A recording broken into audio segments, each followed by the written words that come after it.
Did you know that Chinese emperors had male concubines? Yes, you heard that right. Even the widely popular Emperor Qianlong of the Qing Dynasty had one in his late years. But wait, there's more. He even took one of his corrupt advisors to bed. Can you believe that? Join us in Crazy Histories as we uncover the craziest and weirdest facts from human history. Brace yourself though, because some of the things we'll discuss may be offensive or disturbing. Are you ready for this wild ride? Emperor Qianlong, the fourth emperor of the Manchu dynasty, was quite the unconventional ruler of his time. Despite having female concubines, as was customary for emperors, he also took a male lover, causing quite a stir among his courtiers. Born in 1711, Qianlong's more than 60-year reign began in 1735, and he was named his father's heir at a young age, despite being the fourth-born son, sparking some controversy. Despite having a male favorite, Emperor Qianlong wasn't gay, as he was shown to be deeply in love with his first wife and fathered a son with her. However, he did have a staggering 27 children with his numerous concubines, making him quite the prolific father.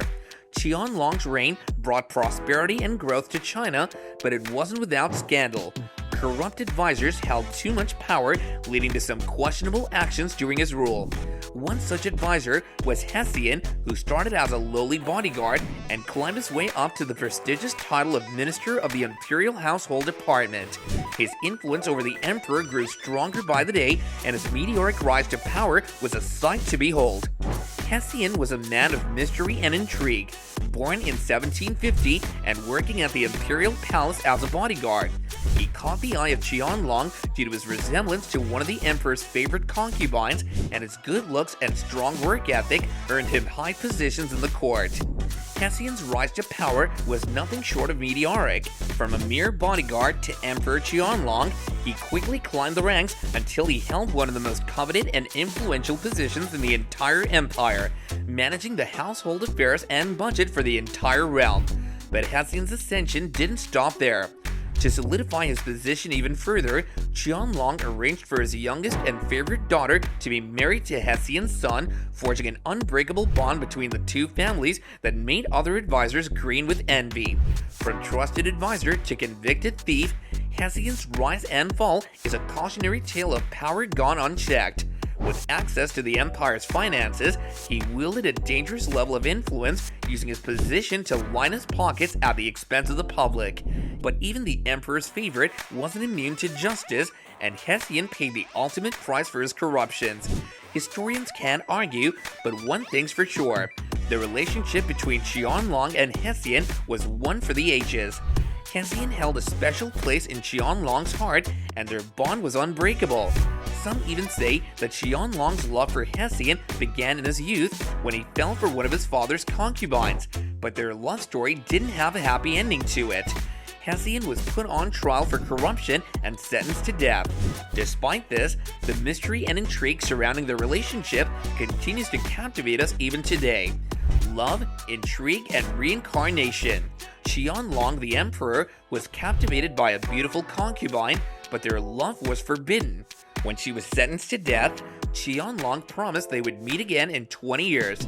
Fast forward to when Qianlong met Hessian, a male concubine who resembled his former love and had a birthmark in the same spot.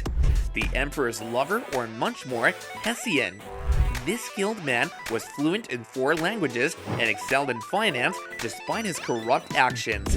He even wrote poetry and had artistic flair, which made him all the more intriguing to Qianlong. As the Minister of Finance and favorite confidant, Hessian lived a life of unparalleled luxury. Although he wasn't well liked by his peers, they couldn't deny his intelligence and expertise. Hessian, as the emperor's favorite and Minister of Finance, was respected and well compensated for his position in the palace. He was known for his talent in languages, art, and poetry, which drew the emperor's attention even more. Hessian received extravagant gifts from the emperor, and some historians argue that this may have been the main source of his wealth rather than corrupt actions. Regardless, Hessian's legacy as the emperor's favorite advisor continues to be debated by historians. Hessian's close relationship with Emperor Qianlong caused jealousy and resentment from the other palace officials. After Qianlong's death, Hessian was put on trial and found guilty of corruption, resulting in a death sentence. Today, Hessian is remembered not for his love affair, but for his corrupt actions that stained his legacy for over 200 years. Hessian has become a well-known figure in Chinese media, often depicted as a villain and mocked for his corrupt actions. Despite his lavish lifestyle and access to the emperor's private chambers, his legacy is tarnished by his misdeeds.